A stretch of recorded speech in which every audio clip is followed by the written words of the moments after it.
Pessoal, vamos seguir a sequência aqui do nosso tópico 6, analisando agora a figura da extinção. Pessoal, desculpa, a figura da cassação. Pessoal, a gente pode definir cassação como a extinção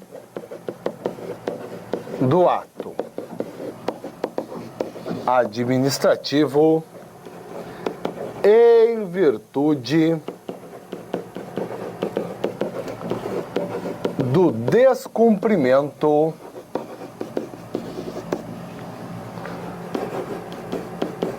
pelo seu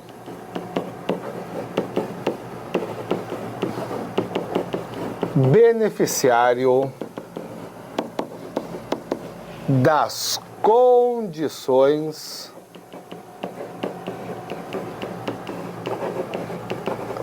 para sua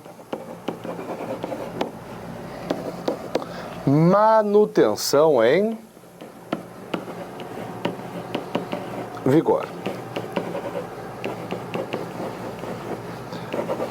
Então, olhem só, pessoal, cassação, extinção do ato administrativo em virtude do descumprimento pelo seu beneficiário das condições para sua manutenção em vigor. Pessoal, de forma mais simples, eu posso definir a cassação como a extinção do ato administrativo, como a extinção do ato administrativo em virtude de falta do administrado. Qual falta? O descumprimento das condições para a manutenção em vigor do ato.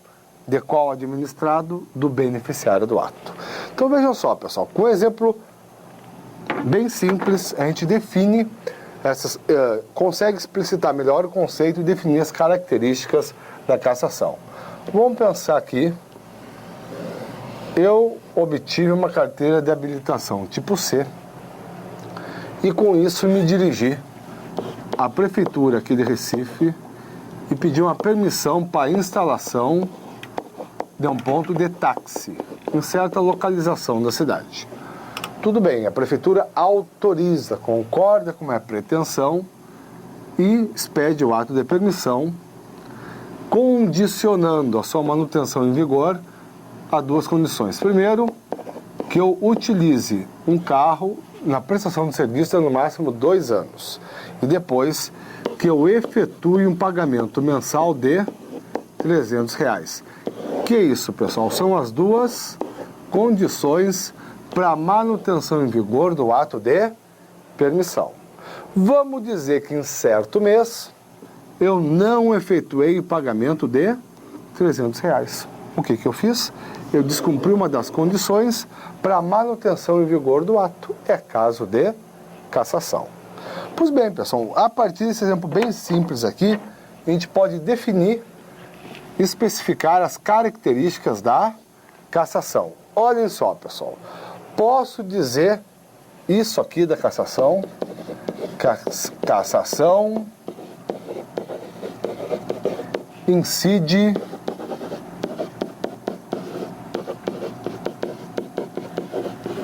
sobre um ato válido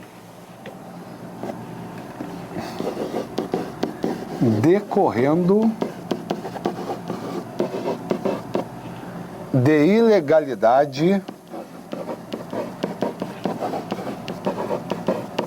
superveniente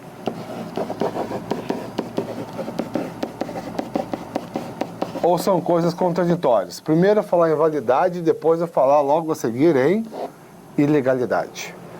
E aí, pessoal, essa assertiva está correta. Olha a primeira parte. A cassação incide sobre um ato válido. Vejam só, pessoal. Há algum defeito aqui no ato de permissão? A princípio, não. Nós podemos pressupor com toda tranquilidade que esse ato foi produzido em plena conformidade com a lei e os princípios administrativos. O que houve?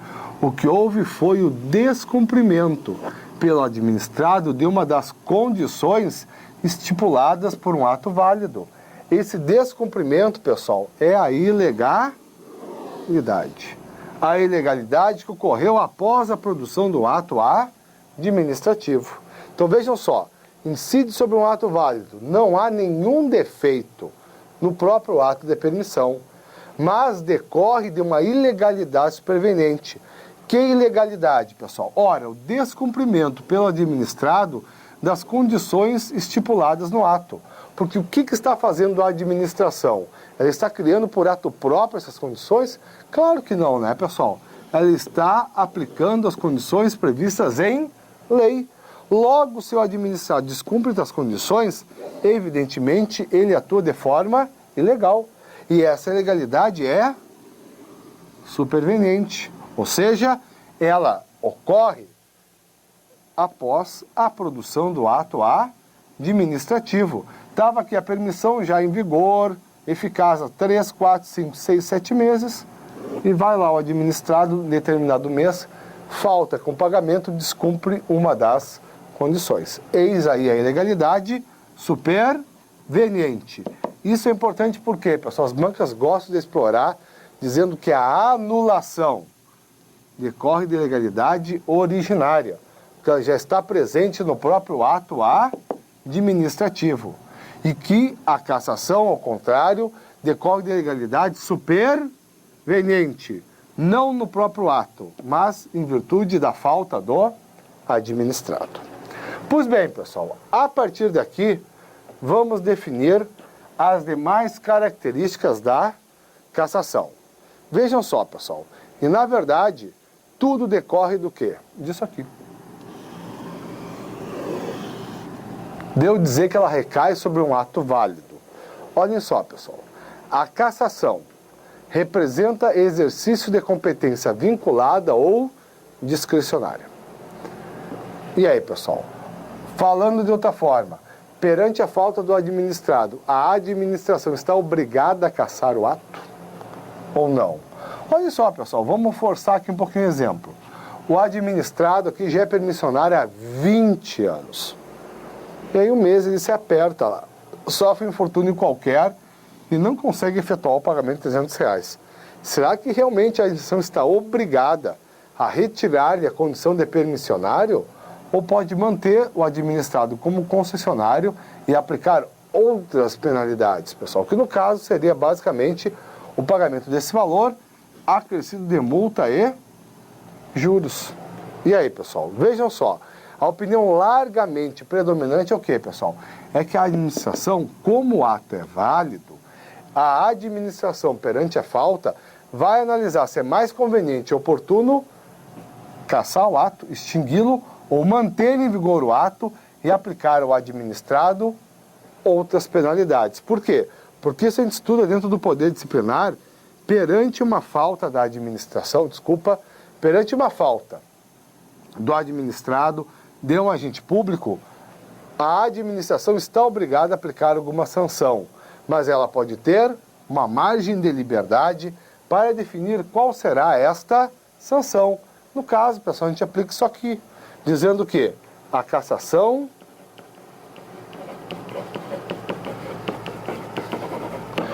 em regra é ato discricionário da administração. Por que eu digo em regra, né, pessoal? Ora, porque é perfeitamente possível que venha uma lei que, em certas hipóteses, defina a cassação como exercício de competência vinculada, dizendo que o descumprimento da condição irá acarretar a extinção do ato administrativo. Mas isso, pessoal, nem de longe é a regra geral. A regra geral em direito administrativo é que a cassação é ato discricionário da administração. Então, pessoal, se vir isso aqui bem simples numa prova, a cassação é ato discricionário da administração, certo ou errado? Certo, porque é a regra geral. Pessoal, isso aqui, ó, alguns de vocês já devem ter estudado, dentro da 86693, a rescisão de contrato administrativo por falta do administrado. Isso aqui, pessoal, tu aplica o mesmo raciocínio na rescisão. Vejam só, por falta do contratado, a rescisão é geralmente ato discricionário da administração. Mesma coisa aqui, pessoal. No caso de não se tratar de um contrato, mas de um ato administrativo, em caso de falta do administrado, a cassação é ato discricionário da administração. Pois bem, pessoal, aqui.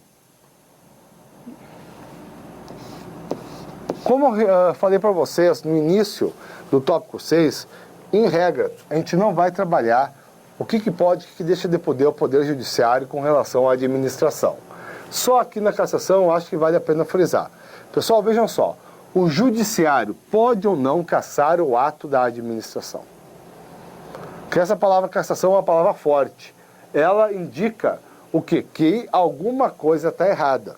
Então, se tu for chutar, é normal que tu chute dizendo, claro, o Judiciário não pode cassar o ato da administração. Pessoal, depois do tópico 8, nós vamos fechar nossa matéria, dando perfil, um panorama geral disso aí, mas desde logo, alguns de vocês devem saber, dá para dizer bem claro, quando uma competência é discricionária, ela só pode ser exercida pelo próprio poder. Ora, se eu estou dizendo isso, vamos aqui trazer a situação para o caso concreto. O Poder Executivo produz certo ato, benéfico para o administrado, e estipula algumas condições para sua manutenção em vigor. Ora, se a cassação é uma competência discricionária, somente o próprio Poder Executivo, que produziu o ato administrativo, poderá decidir pela sua cassação. Nós vamos voltar isso aí ao final de toda a matéria, mas desde logo já quero frisar aqui, ó, que o Poder Judiciário não pode cassar os atos da administração. Não pode, partindo daquela regra geral, que a cassação representa exercício de competência discricionária. Pessoal, quase fechando aqui a cassação. Outra questão. Os efeitos da cassação são ex nunc ou ex tunc? E aí, pessoal, olhem só. Alguns defendem, vamos pensar aqui, que a nossa permissão foi praticada em 1º de março, o administrado incorreu em falta dia 1º de julho, e frente a isso, a administração decidiu pela cassação dia 1º de novembro. Alguns doutrinadores defendem, pessoal, que a cassação produz efeitos retroativos, mas não como anulação. Não desde a data da produção do ato, mas desde a data da falta do administrado. Pois bem, então seria o quê? Um efeito retroativo menos abrangente, porque alcançaria apenas o quê? Incidiria apenas a partir da data da falta do administrado, não atingindo desde a data da produção do ato administrativo. Mas vejam só, essa é uma opinião defendida por alguns doutrinadores, mas prepondera qual entendimento, pessoal? Que como a cassação representa exercício de competência discricionária e ela recai sobre um ato válido, bem tranquilo, que seus efeitos são meramente ex nunc ou proativo. E é esse o entendimento que a gente deve adotar. Os efeitos da cassação são ex nunc proativos, ou seja, a contar da própria cassação. Pois bem, pessoal, e aqui nossa última consideração. É muito comum as bancas começarem a apresentar a seguinte questão. Olhem só, dizem que são atos típicos do poder hierárquico. Olhem só o contexto que eu estou trabalhando. São atos típicos do poder hierárquico. Anulação, revogação, convalidação, conversão, modificação e assim por diante. Ou seja, listam uma série de atos típicos do poder hierárquico. em algum momento mencionam a cassação. E aí, pessoal, o que eu quero frisar aqui para nós fechar a nossa aula hoje? Que a cassação é um ato praticado, genericamente falando, dentro do poder de polícia. Não é um ato típico do poder hierárquico. Então, a cassação, em regra, representa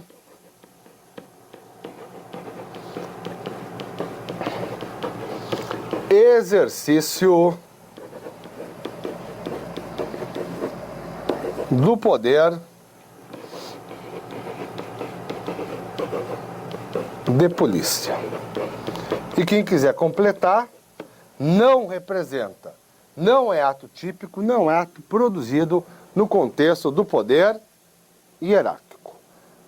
Pessoal, tranquilo. Fechamos aqui então a nossa terceira modalidade de extinção dos atos administrativos. Na próxima aula, pessoal, vamos fechar analisando a caducidade e a contraposição. Obrigado.